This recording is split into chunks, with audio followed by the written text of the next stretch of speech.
On the podcast with me today, Kurt Bardella. Now, you might know Kurt's face as a political analyst on MSNBC, but he also runs Morning Hangover, which is one of the most widely circulated country music tip sheets and newsletters in the business. That's originally how I got introduced to Kurt. So full disclosure, Kurt and I shared an airplane ride on a private jet. We got to flex, right? We got to flex. Thanks to Mr. Brad Kissel from London, Ontario to Calgary for Country Music Week in 2019. And on that flight, I had about 3 hours of your time to myself, and I really, really enjoyed talking to you, learning about your origin story, where you came from. And I just thought, man, you would be such a compelling guest to have on the podcast. So thanks for taking the time and being on here. No, thanks for inviting me, man. I appreciate it. So you spend a little time in Washington, obviously, a little time in Nashville. Talk a little bit about your journalistic journey, maybe to start, and where that sort of came from, and then how you sort of got the idea to integrate it into the music industry. Yeah, so I've been living and working in Washington, D.C. since 2006. I came here to work on Capitol Hill as a press secretary for a member of Congress, and worked on the Hill for the better part of 10 years for members of the House, the Senate, Congressional Committees, and obviously learned a lot about interfacing with the media and communications. And the great thing about that kind of experience is you really get exposed to every type of media that you could think of. And you're dealing with the New York Times, the Washington Post, CNN, ABC News, and everything in between. And so it was really the ultimate, media networking position, as well as just being part of our political system at a time where it wasn't nearly, as chaotic as it is currently right now. When you're in that type of role, how you consume information speaks to as much about how you communicate it. And in our world in Washington, D.C., our entire ecosystem revolves around a lot of different types of email newsletters and tip sheets. We are barraged by content all the time. The reality of like the 24/7 news cycle, social media, there's always new content, and it's hard to keep up with it, frankly. And so some very savvy media entities develop these must-read tip sheets to distill and condense all the things you need to know in 5 minutes before you start your day. And, as I'm going through this, political media journey, I also become a country music fan. In 2011, a friend of mine just had an extra ticket to an amphitheater show, and at the nearby amphitheater up the road, and it was Eric Church and Jason Aldean headlining that night. And I went, and I was just blown away. I'd never experienced country music before. I had never been to certainly a live country music concert. And I was just struck by the energy and the passion and the authenticity of the music. And that night, I remember coming home and just downloading as much music as I could from Church and Aldean. And then I started, watching CMT to kind of get a sense of their presence and watching music videos. And I kept going to concerts that summer, and I just became a really, really big fan of it.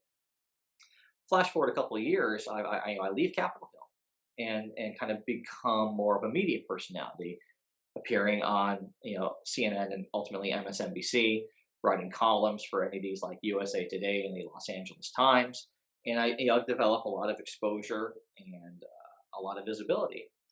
And then it was in 2015. I was in Nashville. The Rolling Stones were playing LP Field.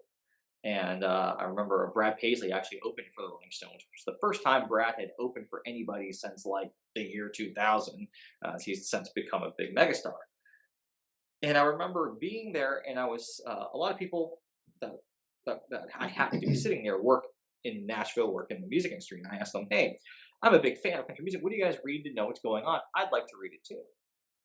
And the things that they had were very kind of inside baseball things, and more about the people who work in the industry, people who work in country radio.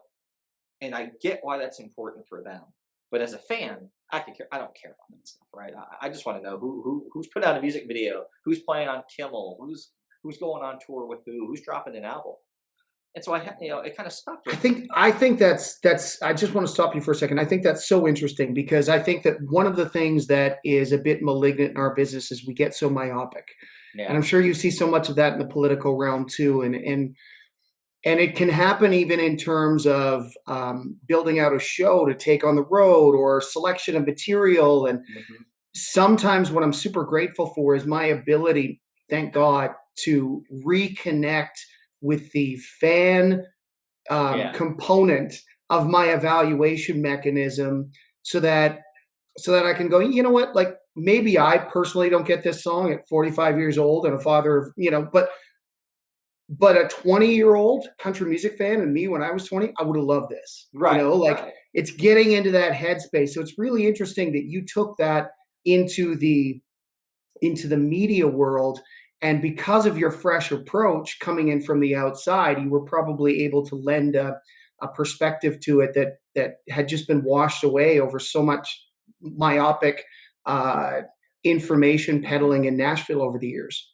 Yeah, that's funny because I had like for months after going to this show, I just kept coming back to the idea in my head of like, why isn't there a country music email tip sheet that fans would like? Like, well, why doesn't this exist? I think it's a good idea, it's just something that stayed with me and stayed with me. And then 3 or 4 months later, I had one night where I just couldn't sleep for whatever reason, and so I kind of mocked up in my head just as kind of an exercise, like, well, what would an email look like?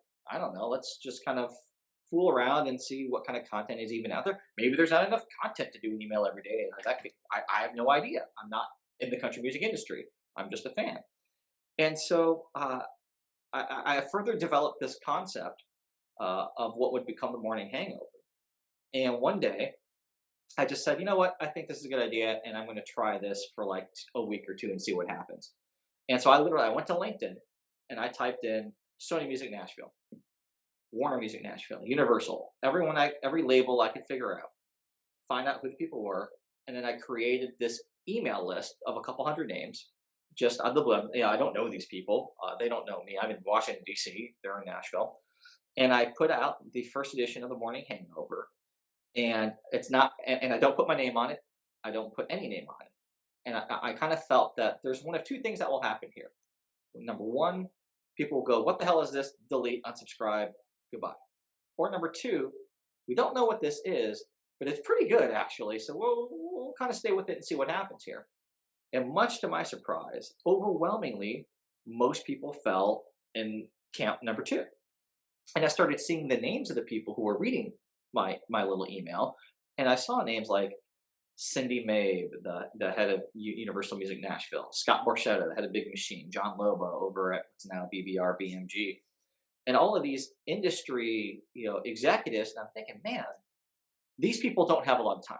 They're very busy. So for them to spend even a minute reading this thing that came out of nowhere, that intuitively told me I'm onto something. There's a utility here, and I kept doing And it. it speaks to how it speaks to the presentation of the information as well. It's obviously easily digestible because, Right. like you just mentioned, those people don't have a preponderance of time on their hands. So if they're digging into this on a regular basis, it's because they find the medium by which you communicate the information very easily digestible and quick to process. Right. And so eventually I reveal myself as the writer of and creator of the Morning Hangover. And Now, that why would did you keep yourself anonymous in the beginning? Because you already had a profile. There would be people who um, were familiar with you. Why keep it a secret? I wanted the idea to be why people read it, not I didn't want it to be about who it was or where I came from, or and I would find out later on that there was this big guessing game going on in Nashville about who's doing this. People thought it was a radio person or a former label person or a PR firm or an artist or wanting to break into Nashville. There were all these theories. No one guessed it was a Politico from Washington D.C. That never occurred to anybody. But then I eventually, revealed myself. I went to Nashville to meet as many people as I could on Music Row, and people there, the feedback was almost universally the same. They loved the presentation. They loved that it was from the perspective of a fan, not an insider, and more importantly, they found it useful. Artists, labels, everyone's so focused on what they're doing in their world, they don't necessarily have time to figure out what everybody else is doing. and this was a one-stop shop way of seeing a quick hit of everything going on, and what content was going on, what artists were doing, in less than 2 minutes, and you can look at it on your phone every morning. And moreover, then they all realized, wait a second, you're the guy that's on CNN, you're the guy that's on MSNBC. Like, that's wild. Uh, there would be artists who would put on their Insta stories, it's the Morning Hangover guy on TV. That's crazy. So it ended up, and I wasn't sure how this would work. Part of me was wondering, will my political facing persona interfere with me trying to build this thing in country music?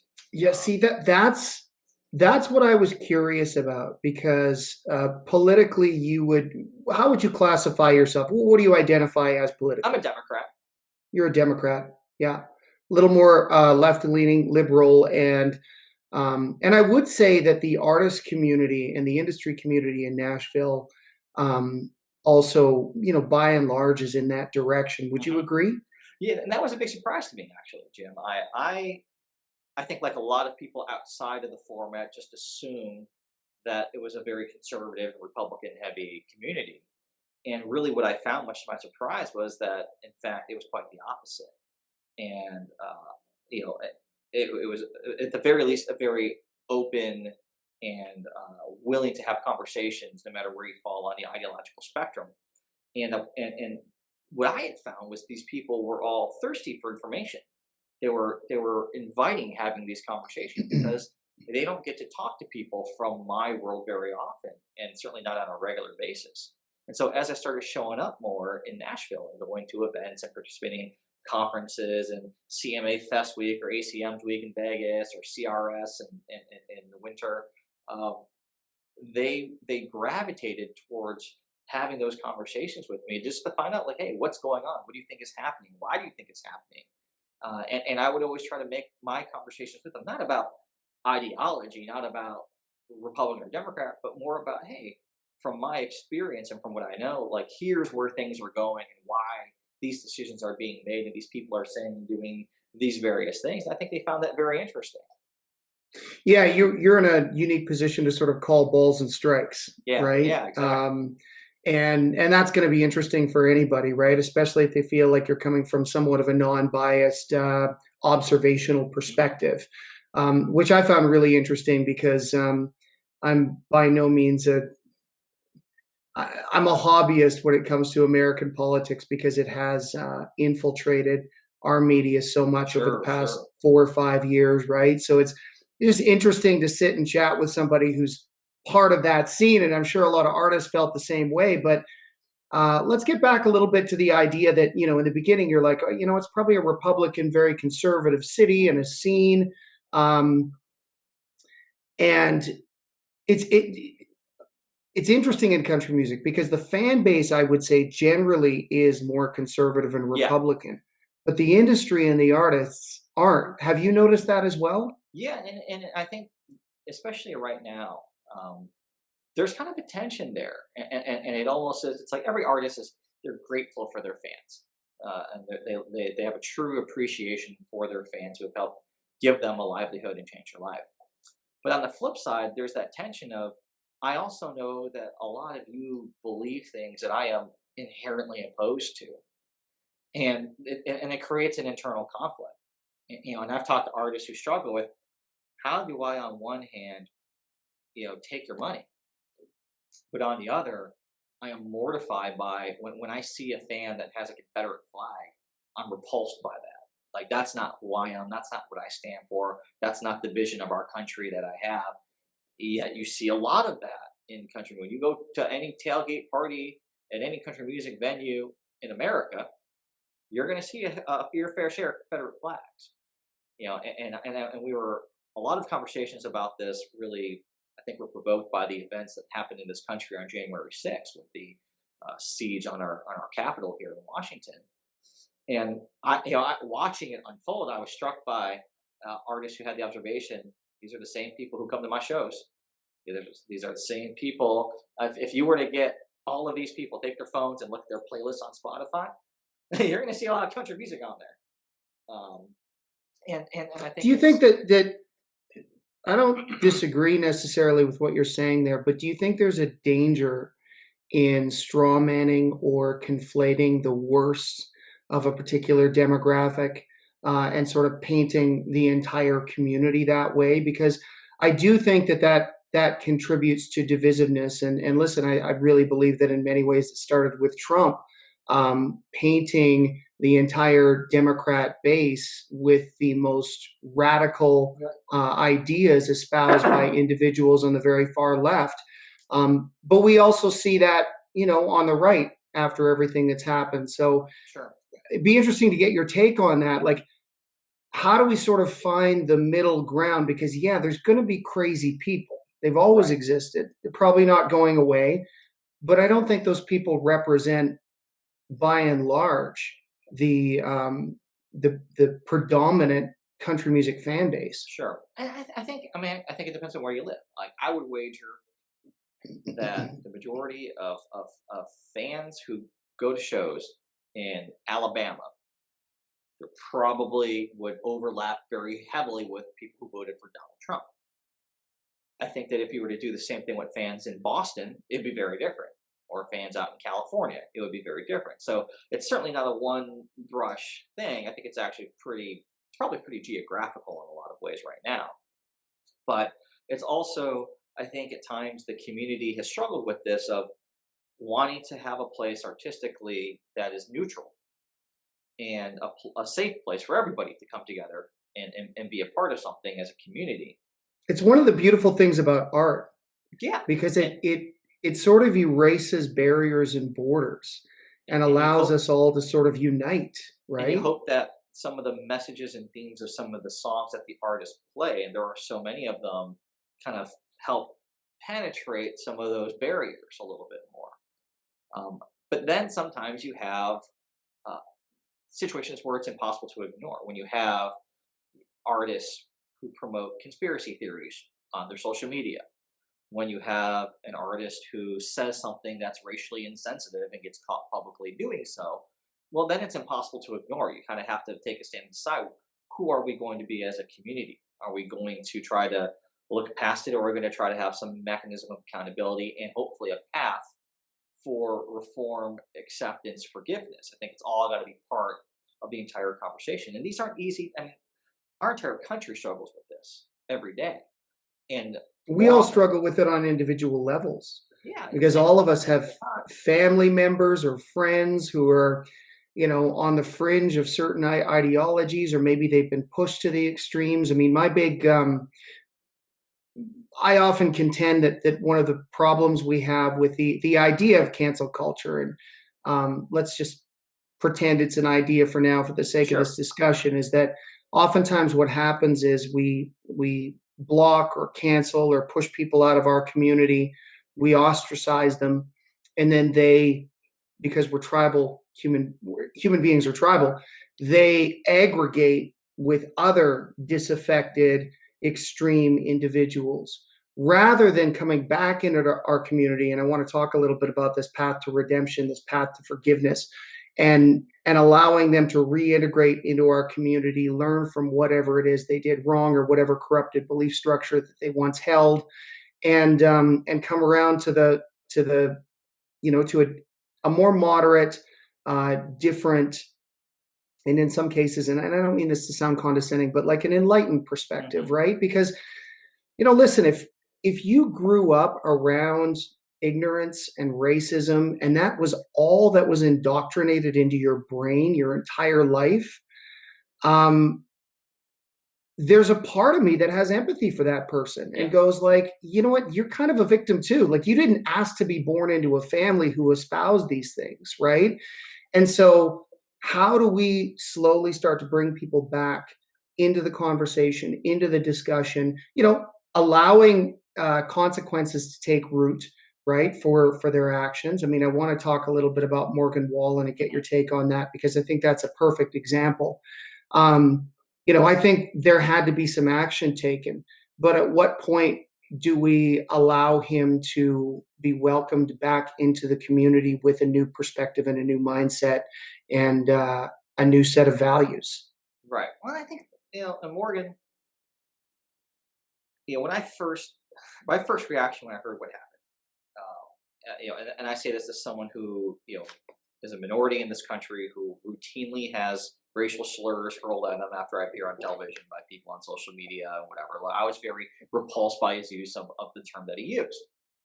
Um, but as Did you time see went, much of that before you became a public figure, no, Kurt? Like, no. do you find that being a public figure and being so front and center just sort of like attracts the trolls out of the Oh, it woodwork? does. I mean, Right. universally it does. The amount of horrible things that are messaged to me on a daily basis would blow your mind. Yeah, and it's sad that people feel like that's an appropriate way to express themselves, even if they But growing up disagree. and having interpersonal relationships and connecting with people face to face, it's a different world, Yeah. right? Like people do spew shit on social media that they would never say to your Oh, right. face, Exactly. you Everyone's know, everyone's great and when you're I'm not around. making excuses for them. I think it's obviously reprehensible, but Sure.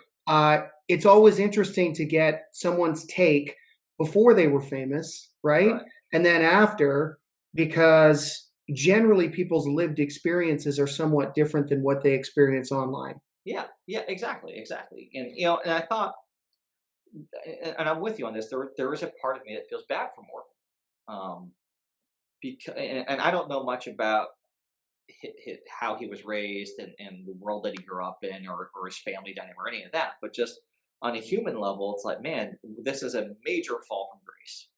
This is a embarrassing situation to be in, especially when it's one of your own making. There's a I always say that most people are wired in a way where they are harder on themselves than anybody else could possibly be to them, and I'm sure Morgan's going through some of that right now. But I thought that the most interesting thing that was said about all of that was really Jimmy Allen, who was one of the few black artists in our format who waited a couple days to say anything, wanted to really think about it, and ultimately talked about the importance of forgiveness in this entire process. And if things are going to get better in our country and our society, forgiveness has to be a big part of that. Now, the person that is that is at the center of it has to be willing to seek out forgiveness. There has to be some element of personal responsibility and accountability there. You can't seek redemption until you've asked for it. But I believe that Morgan is genuinely remorseful of this whole thing. I Yeah, believe there that. has to be contrition and a degree of humility Right. where a person and listen, we've all fucked up in our lives, right? Like we've all done something, whether it was uttering a word or a phrase to a loved one, even in the heat of an argument or a battle, where we've said shit that we would never typically say, or we get drunk and spout off about something like that. Does happen, and Right. celebrities are sort of held to this degree of accountability that the rest of us aren't because they are on camera all the time. And so when they screw up, it's millions of eyeballs on it, where when regular people do, not so much. And that sort of leads me into my next question, Kurt. Like, we saw a consumption of Morgan Wallen's music go up over 300% the week that this happened. Now, some of my friends were very flippant. They're like, well, that's because country music fans are all racist. And I said, well, maybe, or maybe they're waiting to see what happens. In the meantime, they're enjoying the music, and maybe they have forgiven him sooner than the industry has. And I think part of the reason why the industry doesn't want to forgive as quickly, and I'm really glad that Jimmy Allen led the charge. He's in a perfect position to do so, but he's also a graceful, kind, sweet Sure. human being. Um, we don't want to be the first to forgive as an industry when someone makes an infraction that egregious publicly, Sure. because it's like we want to hold up that wall for as long as we can. When everybody else starts forgiving them, it's like because we believe that forgiveness for something that egregious might reflect poorly on us. You see Right. what I mean? I do, and I think what a lot of people probably need to look at with more. I think Morgan, has some issues with alcohol. Um, this isn't an isolated incident in terms of just issues with Morgan Wallen. This is an accumulation of a lot of different things that have happened over the last 6, 7 months that have shown really warning signs about his maturity, his ability to, have good judgment. And I think that in a backwards way, this could be the thing that ultimately saves his career, because if there wasn't a very specific, swift, and decisive reaction, and he was allowed to just carry on, I think he would have probably gotten himself into even bigger trouble at some point, and do some things that you really can't take back that stay with you permanently. Nothing has happened that is permanently irreparable, in my opinion. Here, if he starts growing up and is surrounded by people who will help him get to be the person that he wants to be in this world. And Um, isn't that the definition of a community? All of yeah, us encouraging each other to be the best version of ourselves. exactly. And again, I think the industry did the right thing given the number of previous strikes that Morgan already had on his tab. You had to Uh, do something. it's you have to, because otherwise he's going to burn out and do something that he can't come back from. You know, it's kind of like parenting. At some point you just got to kind of lay down the law. Hopefully the Yeah. person learns his lesson, and then you go forward and grow and mature, and life is good again. I I always think I that, always joke about that. You know the old analogy of letting your kid touch the stove so they yeah, realize that it's hot and it burns them? Well, I always say, I'm good with my kid touching the stove, but I don't want them to climb inside it. And I right, take that analogy forth with my clients as it pertains to, commentary, even from an informed perspective on political issues. I'm like, listen, if you feel like you've got to say this because this aligns with your brand and this is how you feel and this is who you are, go for it. But there will be consequences, right? right, And if it's too egregious or too out there, or harbors a conspiracy theory that really is going to do more damage than good, well then it's that old. I'm not going to let you touch. I'll let you touch the stove, but I'm not fucking letting you climb inside the stove right, because right, you will right, die. Your career will die. exactly. This will all be over, and we've all worked too hard to watch it, Mhm. wash away that quickly. So I think in Morgan's case, you're right. I think that this might be the wake up call that puts him on a meaningful path of redemption, because it felt like the the Saturday Night Live thing that happened where he was busted kissing a bunch of randoms in a bar on TikTok.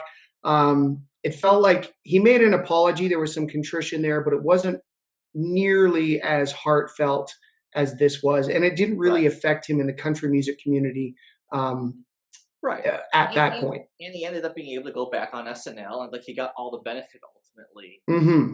And that's why I think that's why this was such a different situation, because it happened so in such close proximity to the SNL incident. It's like, we just went through this with this kid. How could he be back in the situation again where he's under fire? Like, he clearly didn't get it yet. He didn't learn the lesson, and so the punishment now needs to be twice as harsh and severe, because you just had the opportunity to come back from something. It's like Hmm. you already had one big strike against you. This is like, I think Morgan needs to understand that going forward, he's playing this game for a while with two strikes, full count, bottom of the ninth. And if he has one more incident after this, it is over for him. There will be no coming back. People can be forgiving and understanding to a certain extent. One thing is an honest mistake. Two things is like, okay, like maybe we really need to do some real reflection here. A third infraction, that's a pattern of behavior that's unbroken, you know. And so this is his chance, and I think it'll be his last chance to to internalize this and grow. Because if 6 months from now he comes back, maybe he's back on tour, and then we read Morgan Wallen arrested for DUI, Morgan Wallen arrested for bar fight. That's it. There's At that point, you've had every opportunity and you still have squandered it. That's on you. So you're sort of a three strikes and you're out kind of guy, I kind of am. as It's it like, pertains to well, behavior and at accountability. least when it comes to a window of time. I'm not saying for life. I'm saying if you have three strikes in a calendar year, there's a bigger problem Yeah. there. If you have, Well, and it if you, depends on the severity of the strike too. If we're talking Bill Cosby, one strike's enough, right? right? Oh yeah, Like with absolutely, what he absolutely. did, right? Um, I do respectfully disagree though. I think if he got a DUI, if he got in a fight, uh, I think he would be able to weather that storm. He could definitely not be involved again with anything that would be sensitive around the race issue. Right. That could potentially end him. But I think I think there's still a forgiveness, a culture of forgiveness, and maybe maybe it's not a good thing around the fans and the industry when as it pertains to getting in fights or DUIs because we've all known someone in our personal lives who have Right. probably done one of those two infractions, and we've forgiven them. So we're conditioned almost to let go of Well, that. but But that's why but I I'm saying totally I see what you're saying. It's I'm just saying I'm saying if in 2 months he were DUI'd or got a bar, like that's it's what not it's more good. about. It's about the proximity. It's Right, more and what about it would mean is that his apology means less because he obviously has not fully engulfed changing his behavior. Right, he's right, not and fully that embraced the yeah. behavior change. And from a Yeah, business standpoint, if you're Live Nation, if you're a sponsor, like you cannot put that's a financial liability for your business at that point, and your company cannot be seen as endorsing someone with that pattern of behavior. Now, I don't. I would actually be surprised if that happens, mind you. Like I'm expecting Morgan to do what he needs to do to take care of himself and come back stronger than ever. I'm just saying he's got a lot of eyes that's going to be on him and a lot of scrutiny for a certain amount of time, and he kind of needs to walk that line. yeah, I don't disagree with that at all, and I wish the guy the best. I mean, he's I mean, no obviously one's no one's an rooting for immense him. talent. No one's rooting for him to come back more than I am as a fan of his music. And having met him half a dozen times and seen the show, like I think he's a phenomenally talented guy. I think that he could have a very long career and do some amazing things. I just hope that he can get his shit together. There's an interesting phenomenon out of Hollywood that I think sometimes translates to the music business, whereby a portion of the consumer base, fan base feels like they are being preached to by Hollywood, that they are being uh, given sort of moral direction, whether it's movies, television. But then, of course, Hollywood has this underbelly. We all saw it with the Harvey Weinstein exposure and the Me Too movement, where they're sort of preaching morality, but there's also a portion, not all of them, but there's a portion of that industry engaging in some of the most reprehensible activity imaginable. um, I worry about that a little bit in the country music industry, where the industry takes measures, and I'm not saying that they shouldn't have in terms of Morgan Wallen, but I do think it's dangerous when we try to preach morality to a degree as opposed to influence it by virtue of good behavior. Right, You see what I right. mean? I do. I mean, I think the country music community, they have they're like anything. It's imperfect and it's trying to navigate. I think very turbulent times. We're seeing in our political system, private enterprise being held accountable in a different way than they used to. If you cut a check and contribute to someone who, in my opinion, supports insurrection of our government, that's a problem. And we're seeing corporate America have kind of a reckoning where they have most companies that donated in the last election cycle have said they're not going to contribute in the coming one because they don't want to be associated with some of the things that are going on. I think some element of self-policing has to happen, and I think it depends on not every situation is the same. Every situation is different. I care, if artist A gets pulled over for drunk driving, that's really something that is their problem. That doesn't make me want to listen to her music any less. If someone is, involved in But domestic it could abuse, kill someone. well, it could, Like that. like That's the thing. no, Like it could, it's could, interesting how there's such a proliferation of DUIs in our industry. But it's like, you could kill someone doing that. Like that yeah, actually is quite serious. Yeah, it's just it's funny. It's funny the degrees of infraction and the degrees of forgiveness correlated with those infractions that we sort of like pulled out of thin air. right. Right. Yeah. I mean, again, there's no formula. There's no rubric of this equals that. People are just kind of they're making it up as they go along and hoping for the best. But I think that the one black mark on country music to me is what happened to the Dixie Chicks back in the early 2000s, and I think because of that standard that the community set, you know, they have had spent a lot of time trying to live that down a little bit and get on the right side of things. Um, for me, the artists formerly known as Dixie Chicks, now known as the Chicks, they were completely blacklisted from the industry because they spoke out against the war in Iraq. As it turns out, a lot of what their criticism was true, and but they were dropped by radio, dropped from playlists, in this misguided faux patriotism is what I call it. Well, they also said that George Bush was an embarrassment, and listened to a lot of Americans at that time. He certainly was, right? It's not like they were articulating a sentiment that wasn't possessed by probably 30 to 50% of the population at the Right. time. Yeah, I mean, listen, I remember that controversy over the Dixie Chicks at the time, now known as the Chicks.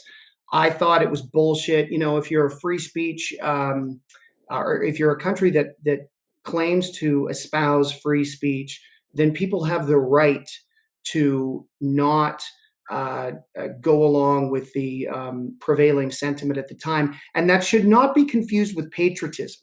Right. Like that's what pisses me off a little bit about if you're anti whoever the sitting government is at the time or whatever their policies are, oftentimes your patriotism gets called into question. It's Right. like, no, good patriots hold the government accountable. That's part of the job, right? That's part of what you do as a journalist, right? Like that is part of it. You have to have people who go, why are we doing this? Why are we in that country? Why are we killing civilians over there? Why are we droning these people? Like you need people who are courageous enough to put their own careers and lives on the line to speak out against policies that may not be in the best interest of the American people. And it was heartbreaking what happened to the Dixie Chicks because they're so fucking talented. And Yeah. the fact that they got up, said something in Europe of all places, Mhm. that a lot of Americans agreed with, and they were attacked, and their patriotism was called into question. It was like that to me was like the height of hypocrisy. It Yeah. was like, Oh, oh, precisely. I thought America stood for free speech. Apparently, fucking not. Right? Right. Now, I think free speech comes with responsibility. I talked about this on last week's podcast with Steve Kane, president of Warner Music Canada. I mean, I think you have to be aware of the consequences if you choose to engage in speech that isn't necessarily politically correct or at the time, right? It was very politically incorrect to speak out against the Iraq war Right. at that time, right? I mean, you have to understand there's consequences. But the fact that as an industry, we can just sort of like shut people down because we don't agree with or like what they say, there's a pernicious aspect to that too, that I think that conversations like this are really good to root out Yeah. and get to the bottom of. Yeah, and I think it's interesting now because a lot of artists, in part because of social media, are very outspoken. I mean, they've gone further than anything that Dixie Chicks ever said, and that's probably healthy. I mean, I would love to get to a point where artists can freely express their views and have no consequences in terms of their career. I mean, obviously, I'm not saying anything that spells racist stuff. That's a totally different category. But just in general, Yes. Yeah. But if you're a conservative artist, that shouldn't be something that you're ashamed of. Now, right. The danger is conflating conservatism with racism, right? Right. We all know that there's a component of the conservative community that does grapple with that corrupted belief structure, but there's a lot of conservatives who don't. Right. They're not down with the extreme right wing. of Right. that, and you see it in Washington all the time, right? We see it in Canada, where our Conservative Party is much closer to like the Democratic Party Yeah. in the Yeah. United States, right? Like it's a bit of a different definition up here, um, but the danger is you get a guy like Jason Aldean, who's yeah, I think a Trump supporter. He Yeah. certainly espouses on his social media. He's not Yeah. not all over it every day, but he seems to be a guy who leans right. Yeah. Uh, I don't think he should be ashamed of that, because I think one of the things that happens that's dangerous in media and sometimes in culture is we like to conflate, like we talked about earlier, the moderate members of that community with the most extreme members of that community, and so that to me is a little dangerous. Yeah. It's tough because on one hand, you know, if you support someone who is a racist, does that make you racist? Like that's always one of the age old debates. Um, I don't know the answer to that question, by the way, but yeah, the more concern to me is when you start promoting just misinformation. And I remember reading recently, that Jason's wife Brittany, who's built a major social media following on her own, has been promoting conspiracy theories about COVID-19, about wearing masks, about the democratic process in this country. And for me, it's like you have this profile, you have this following, you could be an instrument of good, of fact, of truth, and instead you're espousing things, and people are going to believe you, and in doing so, they're going to end up putting their lives and the lives of their loved ones in danger because you said the coronavirus isn't something we should worry about. That you shouldn't. That masks aren't something we should be doing. That to me is where it gets very blurry. And It do I is, think because that I just want to make a quick point. I agree with everything you just said. Problem is, if you go back to your example cited by the Dixie Chicks, right? At that time, the prevailing narrative was that the United States had to be in Iraq because of the weapons of mass destruction possessed right? by Saddam Hussein.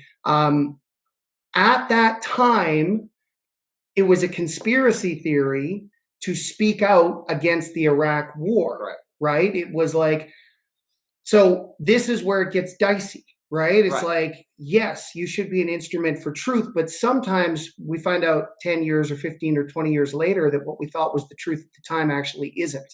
Right. I mean, this does happen. So it's almost impossible to get to the bottom of, but I think Yeah, it's important to talk about. it's tough. I mean, which is why, again, I just think that some truths are more definitive than others. I don't think 10 years from now we're going to find out that, turns out wearing a mask was completely useless. So everyone would have been better off not wearing masks during this time. I don't know, like the science is pretty definitive on this stuff. Um, you look at people who are, anti-vaxxers, like that's become a phenomenon here. People who are warning against getting the vaccine. Like, well, that's by and large repudiated by science. Um, but Right. it, On the macro, the thing about all conspiracy theorists is you have to understand what's alluring about them so that you can right, understand the people who possess these ideas. And the reality is there's 3 to 5% of truth to a lot of conspiracy theories. There are vaccine injuries, those do exist. But on the macro, if you're right, managing a population like the government is of millions and millions of people, you want people vaccinated because by and large, that is the direction to sure, go.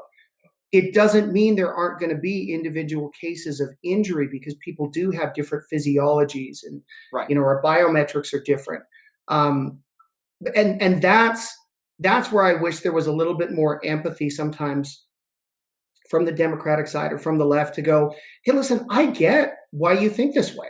Like, I kind of understand where you're coming from, but we got to manage 360 fucking million people here, right, right? So we have to do sometimes what's good for the macro population, which may not vet out well for the micro, and that's the hard truth of it, hmm, right? Like, anyway, that's just a specific example, but yeah. I It's tough. I do mean, it's like think all these that things are things that we're grappling with and trying to figure out as we go along. I think for me, and this was, my gravitation towards country music was because I found it to be a uniquely positive environment and experience. I found it to be very healing. Must have been such a And breath of fresh air being in Washington, going into yeah, the country exactly. music world where there's much more connectivity and there's much more of a community.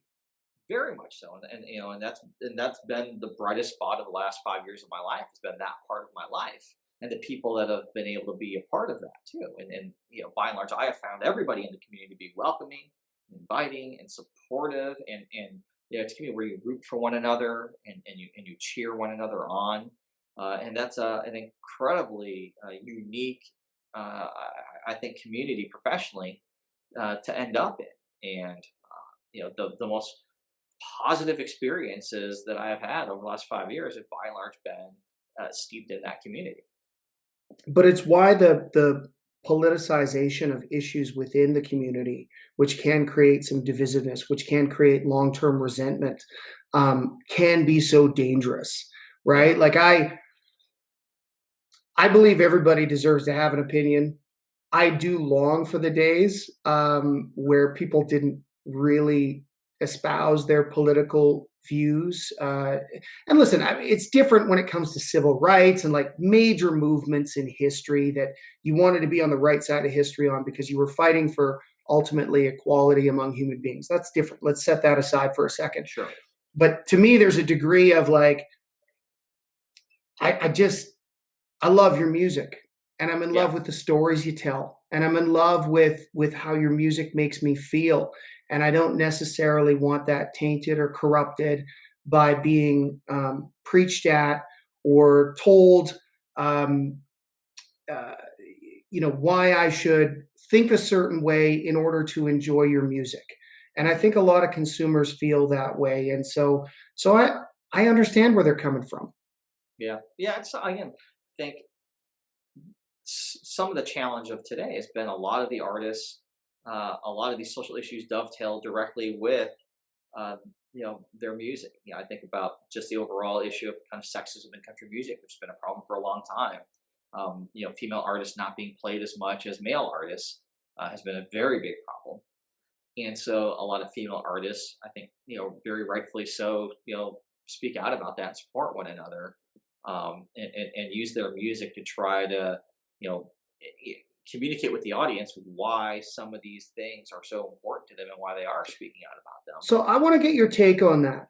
What do you think it is? Why do you think there's a propensity to favor males over females in country music? From your observational perspective, it would be compelling to know what your take When on that is. there's an event every year before COVID times, at least, called CRS, Country Radio Seminar in Nashville. And the first time I ever went there, what struck me more than anything was seeing, and it's pretty much the entire country radio community, right? All the programmers, on everything.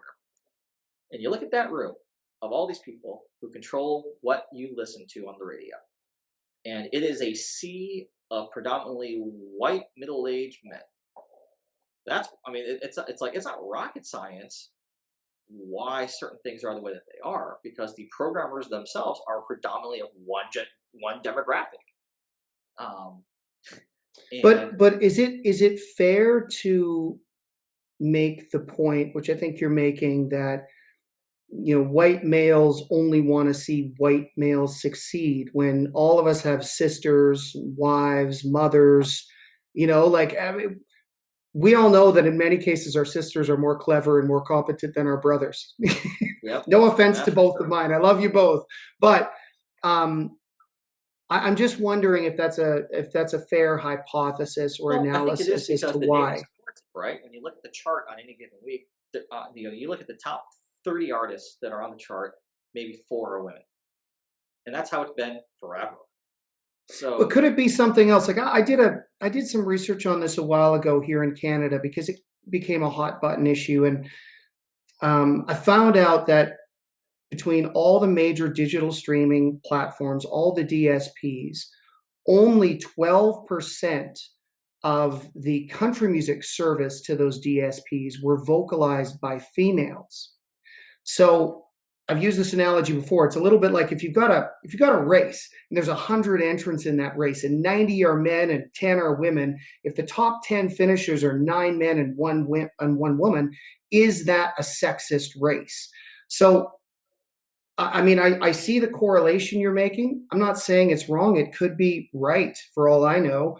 But is there a deeper question at play? Is there a way that we can encourage more women to get involved in this business, to roll the dice on an industry that might take a decade for them to see any success in, if they're part of that 0.1% that actually does see success? Like, my concern is the problem deeper? Or is it something I don't think it that's is, surface level? because in your analogy, in the confines of this race, 100 cars, 90 are men, 10 women. The entity that sets up the race, though, decides how many spots there are in the first place. When you look at a music label, I can't tell you how many times I've heard an executive say, "We would sign that artist, but we already have a female on our label." Like, that's the prevailing, like, "Oh, we already have one of those." No one ever says that about the male artists. "Oh, we have one, Dustin Lynch. We don't need two." No one ever says that. But they do say, "Well, we got one Carly Pierce. We don't need another one. They're too similar. We can only break one of them right now." That's the Right, problem. but then that's There's no beholden shortage of upon the female artists trying to make it and break it, and putting out music and writing, and you look at the most successful songwriters. How many of them are women in this industry? My God, you know there's no shortage of female talent, but there is a prevailing feeling, and it's driven in part by radio, that there's only room for a few female artists to make it. But that same feeling does not exist at the litany of male artists who get signed all the time. I don't disagree with the fact that that's a prevailing narrative. We already have a female, like I've heard that as well. What I'm saying is, if people are releasing music independently, and with these digital streaming platforms, the data is independent and major label, that means there's less barrier to entry as it pertains to dealing with the gatekeepers. So if you are just putting a record together yourself in your home studio and releasing it to Spotify, you didn't need to get signed by an executive. So my question is it is it something that we can correct by diversifying the gender of the gatekeepers, or is it a bigger issue where women, for one reason or another, and I don't blame them, by and large, don't want to take up the charge to try to succeed in this crazy business to the same degree men do? Like, we see this in combat sports, for example. There's some great female fighters. Mhm. A lot of female fighters have kicked my ass, no problem, kick both our asses, Yeah, right? without question. But by and large, in the same night, but by and large, it's a male dominated sport. Now, I think obviously there's a correlation that men have just been competing in combat sports for longer um, than uh, than women have been, and the female phenomenon of in combat sports is relatively recent. That all being said, my concern is this a deeper problem? Is this something that we can fix, maybe with gender neutral 50-50% airplay? What are the solutions? I mean, I'm not saying that we don't need to diversify the slate of how the programmers look, but if we do that and we haven't fixed the problem, then we better figure out what it is, right? Because Sure. I I, Yeah, I I think. do agree. And in Canada, we've got a lot of females who program stations up here. In fact, more and more we're seeing women rise and ascend into those positions.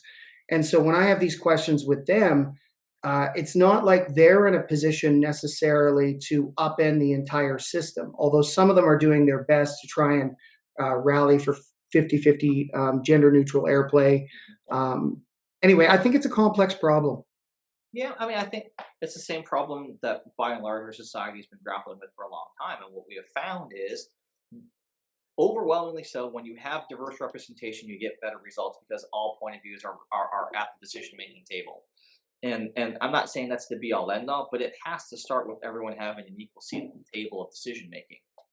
And once you have that, then you can explore if there are other deeper issues. But if we can't even get the first tier issue figured out, we're not going to get to those deeper issues. Yeah, I think that's a really important point. I think that I'm a big fan of diversity in terms of experience, background, ideology, right? Like, Correct. even though there are sometimes crazies at the table, it can be interesting to hear the perspective, especially if you approach it from a place of an open heart and curiosity, because you might be able to learn something, but moreover, you might affect them with your energy of not just shutting them down. And therefore, they might be more interested to hear what you have to say, which might moderate their views overall. Um, I've talked about a guy on the podcast before, back to the divisiveness that's happening politically in the U.S. His name is Daryl Davis, and he's a musician. No surprise, looks at things from a totally different lens than most people. Happens to be a black man, and he has successfully uh, had over 300 members of the KKK resign through engaging them in meaningful conversation that almost always starts with the same question. You don't know me. How can you hate me? Hmm. And Yeah, and he's getting incredible results in that sure. realm by engaging people and having them willingly resign their beliefs because they realize, like, holy fuck, you know, I didn't realize that I was off on this self-destructive, uh, reprehensible tangent of thinking. And now that you have brought me around, I'm a big advocate for for inclusion and for equity Hmm. and for racial inclusion. So anyway, he's a very interesting cat, and it would be really interesting to see him get more spotlight in the U.S. because I look at the divisiveness problem and it does concern me, and it feels like I don't know how you feel in Washington, but it feels like both sides just fucking keep doubling down sometimes. Well, and then I think part of the frustration of the minority community is to us, it's not a both sides issue. There is no both sides. If you are a racist, you are wrong. Like there is no moral equivalent on the other side of that. No, They are sorry, I'm not. talking They more are about Republican, Democrat, not. well, and I Yeah, think this is continue. where our political conversation is going. In my opinion, the Republican Party is an anti-democratic party now in America, and the Republican Party is an enemy of democracy, which they have demonstrated by their actions, by their rhetoric, by the refusal to hold their own accountable. And rather than hold them accountable, they promote them, they celebrate them, they line up behind them. Right now, we are just experiencing the second impeachment of Donald J. Trump. And in this case, the evidence is overwhelming that this is someone who incited violence against our capital, who from people who wanted to perpetrate violence and murder and mayhem against both Republicans and Democrats. And this party, the Republican Party, has overwhelmingly said time and again they are not going to hold him accountable, that he is the leader of their party, that conspiracy theorists who espouse dangerous beliefs like Marjorie Taylor Greene of Georgia are the face of their party, who spend more time condemning social media than their own political officials.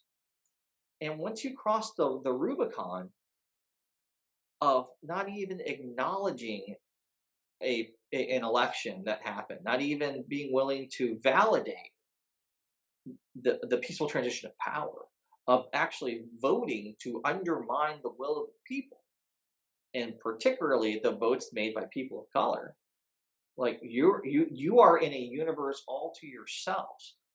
I, But didn't Trump Republican Party. see an upsurge in terms of support based on what other Republican presidential candidates had received from minority communities. And listen, I'm not arguing for the guy. I'm just saying, like, obviously his message somehow resonated with some component of that community.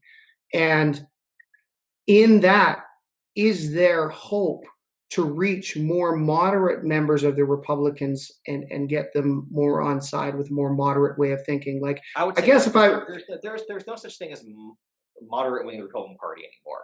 There just isn't. It got cannibalized so by the right wing extreme forces that have so let's hijacked put the Kurt entire party. Bardella in charge. Let's put for this thought exercise. Let's put you in charge. You're running the show. What do you do to unite the country? Because there still exists this reality that there are people who sit on opposite sides of the ideological spectrum. How do you bring them together? I mean, I don't like the idea of re-education camps. I think, like, once you start going down that road, um, there's always an equal and opposite effect to those things, and those things Sure. can get dangerous, right? But say you're in charge, how do you speak to the Republican Party to have them embrace a more moderate perspective on some of the issues that seem very black and white, right or wrong? What would you do? Uh, I don't believe that you can viably unite people who believe that white people are better than black people. I don't think there's such a. I don't think that's possible. So I wouldn't even try to do that. What I So what do believe you do is, with them? I think that you impose your agenda that is better for the whole, and they have to either live with it or whatever. I mean, listen, the Democratic Party stands for inclusivity, equality, equity. It stands for policies that include better education, more access to health care, addressing the global threat that is the climate crisis, that is the biggest existential threat that our entire planet faces. It stands for having common sense gun reform so that our schools aren't filled with mayhem and mass shootings every week. I think that that is an agenda that, by and large, the majority of people in this country support, no matter what they label themselves as. I think the answer is to institute an agenda that makes most people's lives in this country better. And if you do that, you will find a coalition of support that bridges ideological divides. It's not about targeting Republicans specifically and asking them to get along with Democrats. It's about finding ways to make everybody's lives better across the entire spectrum. And if you do that, you have to believe that they will respond and support you. Yeah, I've been a big believer in the team mentality. And it's like, hey, listen, we might have people who play different positions, but we're all part of the same team, right? And if we can all generally pull in the same direction for the holistic betterment of the team, then, and I know that this sounds very naive, but if you can get people at least partially on board with the agenda that so that they're not just serving their position and their own self-interest, they're serving the team overall. You know, JFK's very famous, infamous line, ask not what you can or what your country can do for you, but what you can do for your country. More of that type of thinking so that people identify more as Americans and less as Democrats or Republicans. And again, Yeah. I got no dog in the fight. I'm just a Canadian up here watching everything going on with concern because I love a lot of people down there as individuals, and I have friends on both sides of the political spectrum, and I love them all. And I just wish that there could be more of a an environment and atmosphere that encouraged um, polite political discourse, so Yeah. that through that each side might be willing to learn enough to, and listen, obviously I'm not talking about the most extreme elements, right? Right. But the people who are reachable, and there are people who are reachable, it's like we have to figure that out, and we should figure it out sooner than later, because if we just keep doubling down, there's nothing to go to but war. And no matter how much we might talk shit on social media, I don't want to be cupping the head of my best friend on my lap while he fucking dies, right? Yeah. Like, I don't want to be in that position. And Well, most people, if they're honest, don't want to be in that position. So it's like, is it worth setting aside your preconceived biases for a minute, engaging in a conversation with someone that might be completely uncomfortable, but learning something about them and allowing them to be heard for a moment, so that maybe in that interaction of humanity, you get some common ground. I don't know. I don't know. I mean, I talk to a lot of friends of mine who are people of color in this country who uh, I think that their feeling is, why do they have to do the work here when they have been the ones who have been oppressed since the beginning of our entire country? Why are they the ones that are always having to make allowances for people who are ignorant or just plain ass stupid about things? And I'm not You know, saying they should. I think the I mean, but when you look at what I think happened on if we're January going to 6th, boil, right, if we're going to boil people down to racial groups, I think there's a but that's the lot heart of of, the problem. I mean, that's the thing. The heart of all of this is racial. The heart of what happened on January 6th was 100% racial. The heart of what the Republican Party tried to do by undermining our democracy was 100% racial. You know, what I saw on January 6th was a declaration of war by white people on people of color in this country. And when you look at the video of everything that happened on January 6th, it was perpetrated exclusively by white people in America yeah, that were that I were only told. watched a few videos. I didn't see too many minorities in those videos, that's for Yeah, sure. But and I and they gotta were given say, instructed to and do so by the President of the United States. The I'm not President told them to dismissing do that. the I'm not dismissing the severity of it, but it was almost like if you could have taken a Mad TV slash Simpsons version of what an insurrection would be Right. and allowed that to play out. To me, it was like the opposite of planned, methodical, intelligent, tactical. You know, it was Sure. just emotional, and it wasn't well thought out. I mean, I'm not again. I know people died. I know it was serious, especially for people on the ground. But from up here in Canada, it was like, well, this like if this is the idea of an insurrection, like good fucking luck. Like it ain't gonna happen, Well, the thing right? is, they were 40 seconds away from getting to the Vice President of the United States. They were literally seconds away from getting to members of the United States Congress, and they made it clear that their intention was to murder them. And I think the scary thing is, because it was amateurish, they did not succeed in that, but they came within less than a minute of doing so. What happens if they decide to get organized? What happens if they decide to get strategic? That is, I think that's the growing concern. And again, and I should tell you, I got to wrap up here in a second, but they were inspired and directed to do what they did by the highest authority in the land.